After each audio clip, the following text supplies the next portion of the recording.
Hi! ఈ వీడియోని పూర్తిగా చూడండి అండ్ ప్లీజ్ షేర్ చేయండి. వేరే వాళ్ళకి కంపల్సరీ యూజ్ అవుతుంది. నేను చేంజ్ అవ్వాలని అనుకోలేదు. నా సిచ్యువేషన్ నన్ను చేంజ్ అయ్యేలా చేసింది. మనకు క్లారిటీ అనేది ఉంటే లైఫ్ కామ్గా మూవ్ అవుతుంది. బయట మనం ఎంత నార్మల్గా ఉన్నా సరే లోపల మాత్రం ఫియర్, సెల్ఫ్ డౌట్, కన్ఫ్యూజన్ అనేవి అలాగే ఉంటాయి. చాలామంది ఉమెన్ ఇలాగే ఉంటారు. సో మైండ్లో చాలా థాట్స్, హార్ట్లో ఫియర్.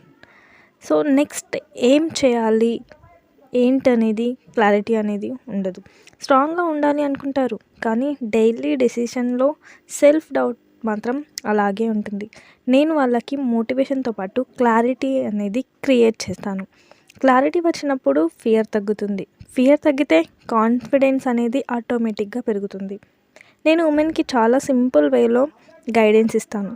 థాట్స్ని షార్ప్ చేయడం, ఎమోషన్స్ని అండర్స్టాండ్ చేయడం, ఒక క్లియర్ డైరెక్షన్ సెట్ చేయడం అనేది నేర్పిస్తాను. సో వాళ్ళు కన్ఫ్యూజ్ లేకుండా మూవ్ అవుతారు. ఇప్పుడు నేను అడుగుతున్న క్వశ్చన్ ఏంటంటే, ఇది మీ గురించి ఎవరు ఎక్కడ ఎప్పుడు అడిగినా మిమ్మల్ని స్ట్రాంగ్, క్లియర్, కన్ఫ్యూజ్ అని డిస్క్రైబ్ చేయాలా? కామెంట్లో చెప్పండి. Thank you.